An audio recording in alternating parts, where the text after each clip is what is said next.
Och som vanligt, har ni någon fråga? Bara lyft handen så springer jag ut med mikrofonen. Okej? Han har medverkat i tv-serier såsom Hercules och Xena. Och han har medverkat i filmer som District 9, Brain Dead, King Kong. Men det är från Lord of the Rings och The Hobbit vi bäst känner honom. Please give a warm welcome to Jed Brophy.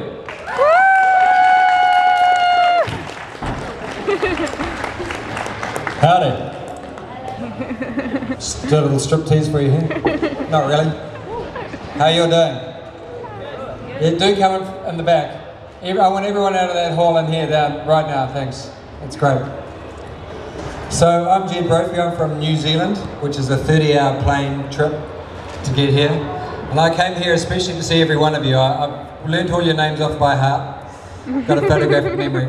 So if you ask a question that's embarrassing, I will remember you forever.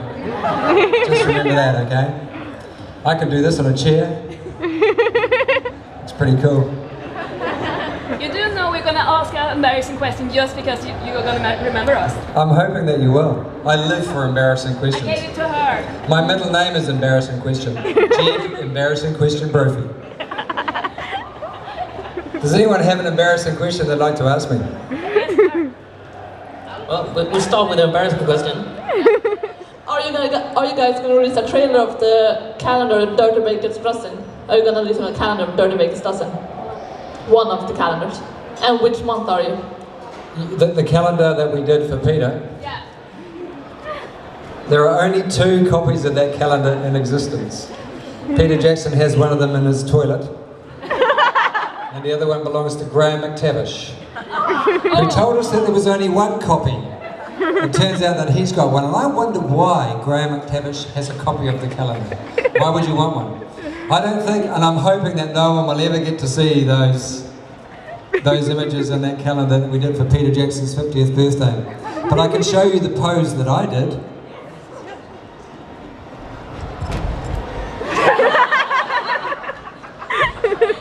Yeah, it was meant to be a bit of fun, and we were just in our fat suits, which is about as naked as a dwarf can get. And I think Pete was a bit shocked, actually. I mean, he thought it was funny, but some of the images were quite shocking. William Kirch's was the most shocking. I went blind looking at it. Just got my sight back recently, so it was pretty scary. But yeah, I mean, we did it for Pete, hoping that no one would ever see it, because there are some pretty embarrassing things in there. I'm not going to tell you what, but... Yeah, speaking of Peter, I know that you've been in several Peter Jackson's films.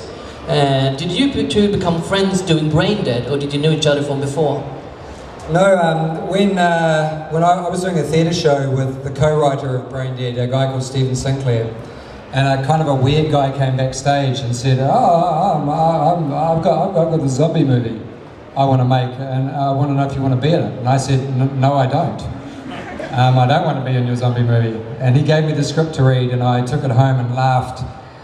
And then I rang him back the next day and said, yes, Peter, I would like to be in your zombie movie. And it was over the course of that I became great friends with Peter, actually.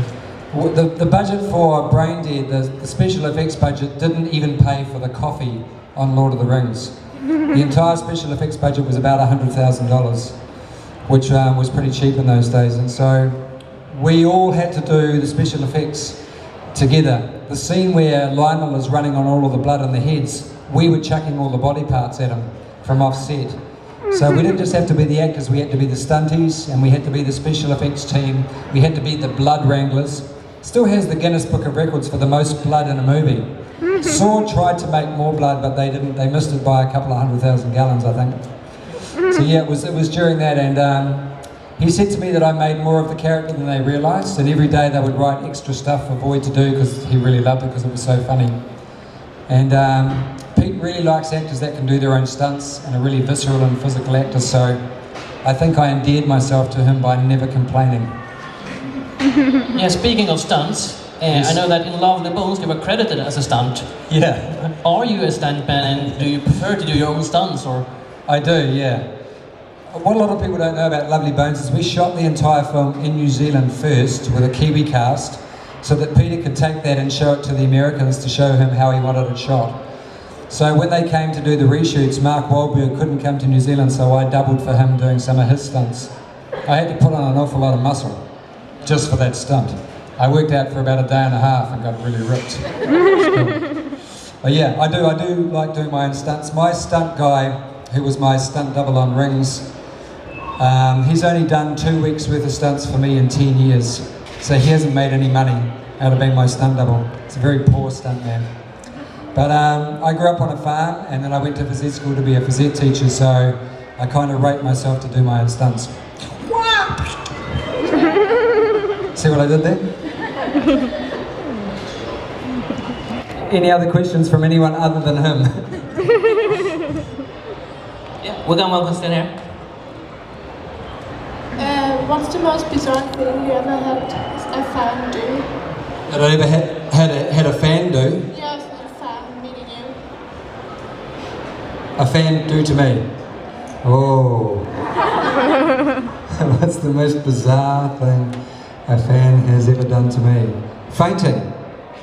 When I was Wales Comic Con, a young woman came up to the table and went, "Hello," and fell over and fainted on my table. And we had to, Adam Brown and I had to make sure that she was still alive. That's the most bizarre thing. It just was, she stopped breathing as she got closer to the table. And it turned out she hadn't eaten any food all day because she was so nervous about meeting the actors. I think it was Adam's fault. I think she was nervous about meeting Adam. That's my story, anyway. It's not that bizarre, but it was kind of scary because we thought that maybe she had died. You know, which would have been really bad. Imagine that would have followed us forever. Don't go and see Jed Brophy at a convention. You will die. That would have been so bad. No one would ever come and see me again. There are other stories, but they're not suitable for this audience. No, I'm just kidding. No, I'm not. That's going to be in your... You're going to be thinking about that now. I'll leave you with that. Good question. Lady with the hand. On the end of her arm. No, I was just wondering, what's the biggest difference between filming The Hobbit and Lord of the Rings? Yeah, the biggest difference is that The Lord of the Rings was shot almost entirely on location. Probably 92% of the film was shot outside, you know, in the environment of Middle-earth. And we only shot 8 weeks of location on The Hobbit, and all the rest was green screen. So we had to get used to Peter explaining what the environment would look like and what things were attacking us on the green screen. And it's a lot harder when you're doing green screen. You have to use your imagination a lot more to imagine what these beasts will look like. And the other thing is, all the orcs that we played on Lord of the Rings and the Iroquois were real people stuck in prosthetics, whereas the majority of orcs and Iroquois on The Hobbit are CGI, which I don't think are as scary. I personally think that my orc was much scarier than Azog. That's my personal opinion. But yeah, that was the thing. I was a bit disappointed to find out that we were shooting so much on green screen on The Hobbit, because one of the great things about doing Lord of the Rings was getting to see so much of New Zealand and I saw it all from horseback as well, because I was one of the 15 people that trained all the horses for the actors on that film, so I got to ride all around New Zealand. It was fantastic. It was awesome. So yeah, that's the biggest difference. Yes, ma'am. Give her the microphone, son. What was it like to play an orc? It was really good, yeah. It was good. The first day that we were on set, we hadn't worked out how the orcs walk. We hadn't worked out, and Peter Jackson said, "Oh, well, maybe it's like a baby with a full nappy." So we kind of went, and that's exactly a true story. But it was kind of interesting to try and work out how a creature that wasn't human would be, what the difference was between a human and an orc would be, what made them different from us. Peter really liked the idea that they lead with their neck. So they're always like sniffing out food, and they kind of like do a little... They didn't really do that, but my one did. The fact that they were in prosthetics was really difficult, because when you've got rubber stuck on your face, you have to work your face twice as hard to make even the tiniest of expressions. And the fact that they don't have any kind of empathy. Like with humans, you have a bit of empathy. Even when you've got an enemy, you have empathy, but the orcs just want to eat everything. Anything that isn't an orc, because orcs actually taste disgusting. We ate a couple of dead orcs, it wasn't nice at all. just because they didn't feed us when we were playing orcs. They thought if they kept us hungry, we wouldn't have to act. That's not a true story either, but it could be. Yeah, so that's the main difference. And they are kind of, a lot of people don't know the history of them, but they are actually elves that have been taken by Melkor and chemically changed into orcs. So they still have a kind of a pride embedded in them that they can't get rid of. They don't walk like elves though, who walk like this. Fashion, we just call them fashion models. Here come the fashion models. I know you love elves, but the dwarves hate elves. Just saying. Yeah, speaking of elf, I heard that an orc and a dwarf ain't the only parts you've been playing in Lord of the Rings. You always been played an elf and a rider Rohan. I did indeed. My sister got my sister a job as a riding elf in the scene where Arwen leaves Middle-earth, and she sees the vision of her future son, also played by my real son, who was 5 years old at the time. And my sister didn't turn up for work, and I was there to look after my son, and so they made me wear her lady elf costume and her lady elf wig. I was the first drag elf in Middle-earth, the one and only drag elf. It's true. I bet you look very pretty. I looked really pretty. I kept the dress as well. I wear it on Friday nights at special occasions. Hi.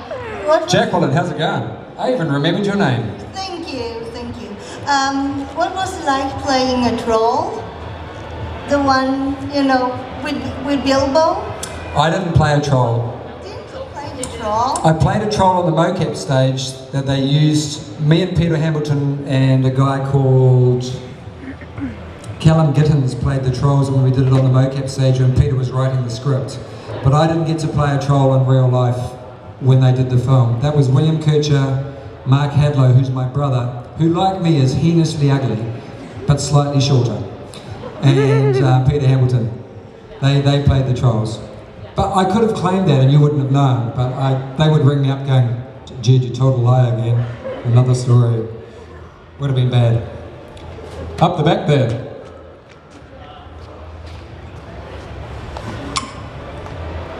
How does it work with Peter Jackson? Oh, look, he's the best boss. He's a very, very generous man in terms of he likes you to bring something to the set. The one bit of advice that I gave all the actors turning up for The Hobbit, having worked with him for so long, is don't turn up expecting him to give you a performance, because he won't do it. He expects you to come with a really bold kind of decisions about how your character is going to be, and then he tweaks it. He's a master tweaker. But he's got a very good sense of humour. He likes levity. He tells lots of jokes. But he will do 40 takes. I think the most takes I've ever seen anyone do was Christopher Lee, 47 takes. And at the end of it he said, I don't know what you want. I have nothing left to give. I am empty. And Peter said, we still don't have it. Just one more for luck.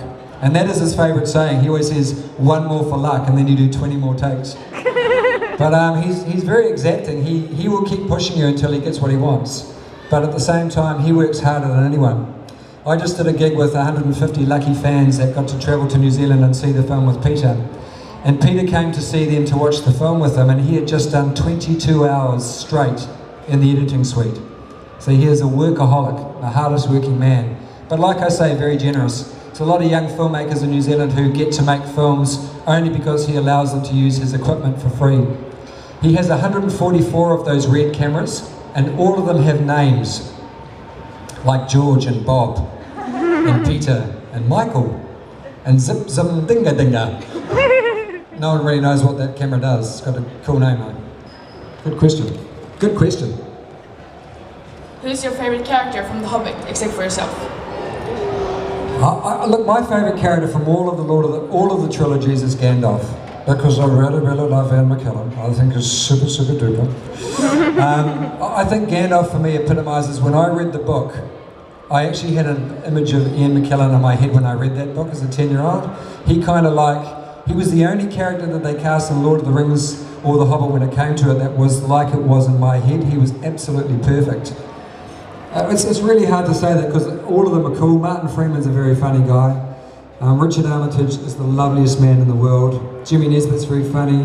Billy Connolly was really funny. But Ian McKellen is the most generous actor you'll ever work with. He makes other people look good, and that's what makes him so fabulous. And he's very naughty as well. Yes, ma'am. Like my Elvis impersonation. Hi, can you talk like some of your characters on The Hobbit or Lord of the Rings? Yeah, why can't we have some meat? What about them? They're fresh. That's my favourite one to do. And I can't really do Nori's voice because he doesn't really say anything. He just steals a lot of stuff. I did steal a lot of stuff while doing The Hobbit. The whole set, I own the whole set, it's all at home. Nori's got very big pockets.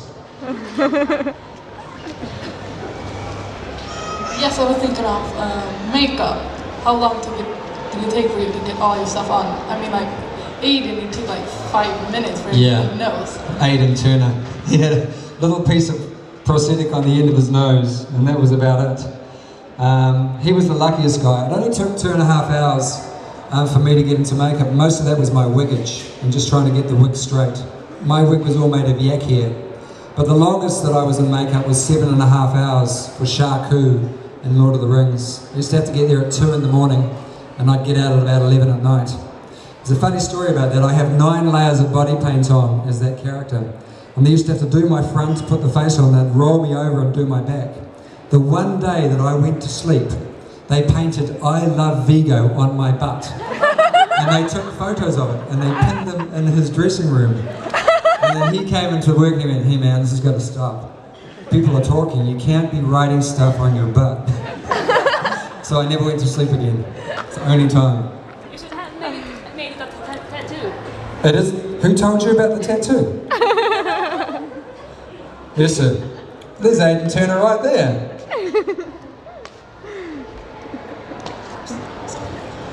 Right, if you hadn't gotten the role as Nori on The Hobbit, which other character would you have wanted to play if you got to choose for yourself? Look man, I would have been great to be Thandorol. Because he for me is how I imagined the elves being. Very, very weird, kind of slightly alien. And I really like the way that he delivers the lines and the way that he is in terms of the... When I read the Silmarillion, that's what I imagined the Noldor to be like. To be like him, to be kind of above everybody else and lacking in empathy for anyone other than his own family. So I think that would have been a really cool character to play. But I'm not tall enough, and I have a few too many lines on my face, and I don't look good in a blonde wig. So I was kind of out. But yeah, that would have been kind of cool. We're starting to run out of time, so if we have any further questions... We'll talk about...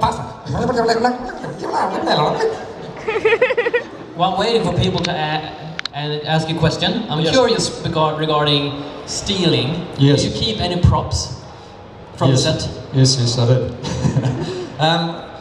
I asked the boss, Peter Jackson, I said, you know, you keep saying I'm a thief, so am I allowed to steal stuff? And he went, yeah, if you can steal it on camera and get away with it, you can keep it. And the props people were going, no, you can't do that. So I managed to get 2 elf salt and pepper shakers from Rivendell, 2 candelabra from Rivendell, a pipe from Bilbo's house, 48 pieces of gold from the Trollshore caves, a couple of ham sandwiches from the food table, a couple of knives from Bilbo's house as well. And the props people would pat me down at the end of it, but the deal's the deal. If I did it on camera and you didn't see it and no one else saw it, I got to keep it. Yeah. And I kept Peter Jackson. He's in my house in a little glass cage. I'll let him out when it's time for the premiere tomorrow.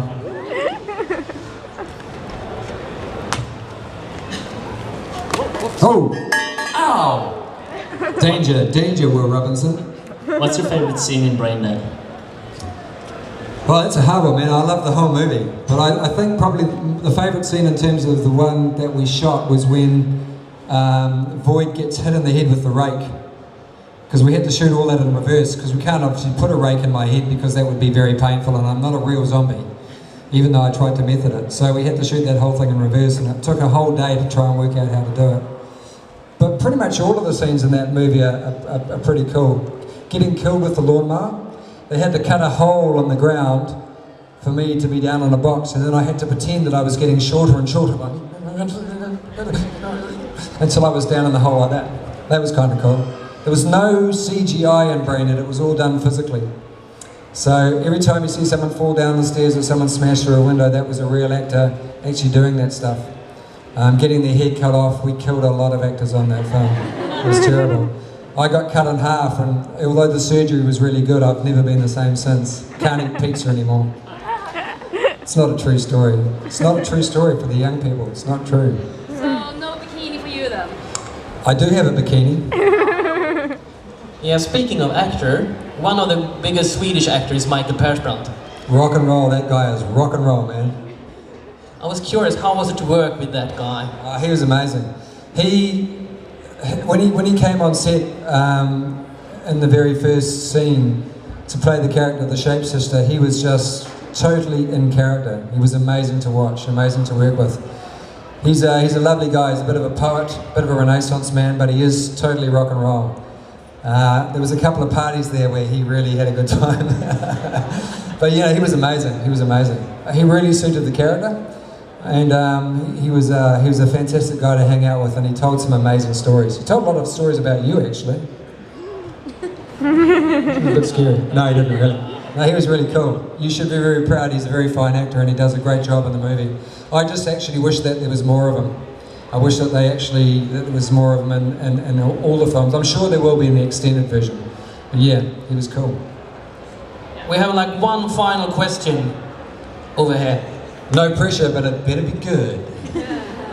As a reference, in the old Planet of the Apes movies, all the species of apes kind of grouped together and sat together, ate together, and they noticed that afterwards. Was it kind of the same with men, elves, and dwarves, but also when the dwarves were paired up, Nori, Ori, Oining Loin, did you pair up for real as well? You mean like, did we like get married and stuff? No.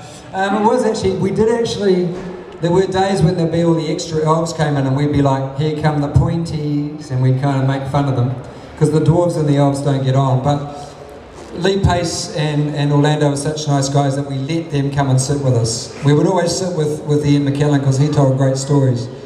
But there was a great deal of bonding. We had 8 weeks of specialised training before the film started to kind of get to know each other. And the dwarves were we went round as a unit, like we were kind of stuck together with little bits of string. But no, we didn't really separate off into our families, mainly because that was a bit annoying. Like, my older brother, Mark Hadlow, I love him dearly, but he really is a control freak. And so me and Adam would try and get away from him in the scene so that he didn't tell us what to do. He said, I think it'd be really good if you came and stood here, and then you said this to me, and be like, no, I don't want to do that. I want to do my own thing. And because my character had been ostracised from the family, it was much easier for me to do that. And our backstory was that Adam's character wanted to be more like Nori than like Dory. But yeah, so there wasn't really that separation, except when we were shooting the scenes when Peter wanted us to be in our family units. We just got on with everyone, apart from the elves. I think the dwarves are slightly jealous that the elves have no prosthetics and they're really good looking. I put it down to that. Good, I'm sorry to say, but we really do need to round up, so... Unless there's one other really important question. Okay, we have one more question, of course. But this one better be good, if we have any. No more questions. We have one more. What is the best movie you have been in? I reckon Braindead. I think, again, because it was just... Yeah, it was the first time I got to work with Peter Jackson. That was the beginning of the career that I've been lucky enough to have with him. And if I had turned down that movie, I'd been a bit more stupid and said, no, I wouldn't be here today. So I was very, very, very lucky. So yeah, I take my hat off to myself for saying yes at the last minute. So yeah, thank you. Thank you very much, ladies and gentlemen. You've been amazing. Give applause to Jed Brophy. And I hope you all got this moonwalk on YouTube. Yeah. Can you continue the striptease now? No, I can't do that. It's a family show. It's a family show. Yeah. Otherwise, if it was... that would be embarrassing. Okay, give a good, great, big, good, great applaud for Jed.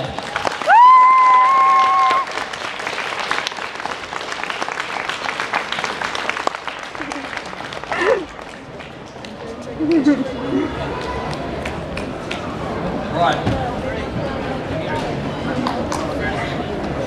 Yeah.